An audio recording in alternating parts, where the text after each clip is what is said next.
হাতির হানায় এলাকার ফসলের ব্যাপক ক্ষয়ক্ষতি। বন দপ্তরের বিরুদ্ধে উদাসীনতার অভিযোগ তুলে পথ অবরোধ ক্ষতিগ্রস্তদের।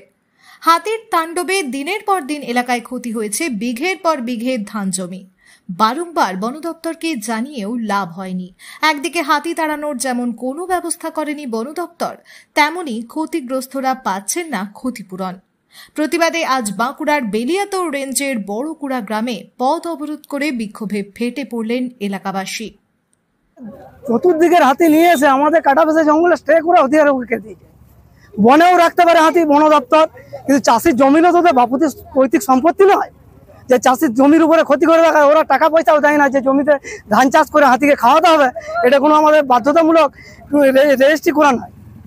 অতএব তাই আমাদের অনুরোধ, রেঞ্জার সব বড়কুড়া গ্রামে আসুক। স্থানীয়ভাবে জানা গেছে, সপ্তাহখানেক আগে পশ্চিম মেদিনীপুরের সীমানা পেরিয়ে প্রায় 25টি হাতির একটি দল বাঁকুড়ার বাঁকাদহ রেঞ্জে প্রবেশ করে।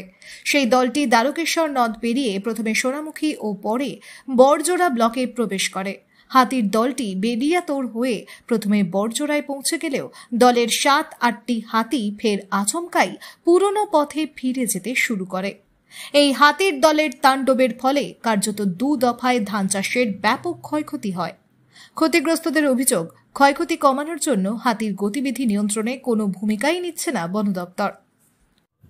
এখন হাতির যেটা রুট আছে সেখানে হাতি যাবে, তো এবার ব্যবস্থা হচ্ছে আমাদের যে বড়জোড়াতে আমাদের যেখানে হাতি থাকে সেখানে ওখান থেকে ঘুরে যাচ্ছে, এবার হাতি থাকছে না, যার কারণে সমস্যাটা হয়েছে।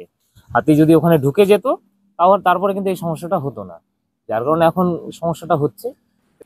মিলছে না প্রয়োজন মতো ক্ষতিপূরণও। অবিলম্বে হাতির দলের গতিবিধি নিয়ন্ত্রণ করে ক্ষয়ক্ষতি কমানো এবং ক্ষতিগ্রস্তদের উপযুক্ত ক্ষতিপূরণের দাবিতে আজ সকাল থেকে বড়কুড়া গ্রামের কাছে বেলিয়াতোড় সোনামুখী রাস্তা অবরোধ করে বিক্ষোভে ফেটে পড়েন এলাকার 3 থেকে 4টি গ্রামের বাসিন্দারা।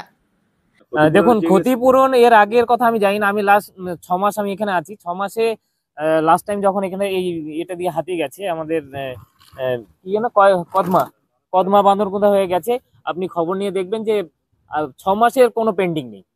আমি কিন্তু পুরো ইয়ে করে দিয়েছি, এবার পুরনো যদি থাকতে পারে ঠিক আছে। এই দিন এলাকার ধান ক্ষেত ঘুরে দেখেন রেঞ্জ অফিসার। এই বিষয়ে বেলিয়াতোড় রেঞ্জ অফিসার ভজন কীর্তনিয়া বলেন, বড়জোড়া রেঞ্জের যেই জঙ্গলে হাতির দলটি আশ্রয় নেয় সেখানে হাতির দলটি থাকতে চাইছে না, বারবার ঘুরে নদীর এপারে চলে আসছে। সেই কারণেই এই সমস্যা হয়েছে এবং লাস্ট 6 মাসে ক্ষতিগ্রস্তদের ক্ষতিপূরণ দেওয়া হয়েছে। হাতিগুলিকে অন্যত্র সরানো হবে এবং এই ক্ষতিগ্রস্তদের সঠিক ক্ষতিপূরণ দেওয়া হবে বলে তিনি জানান। বাঁকুড়া থেকে অনিকেত বাউরির রিপোর্ট, লোকাল 18 বাংলা।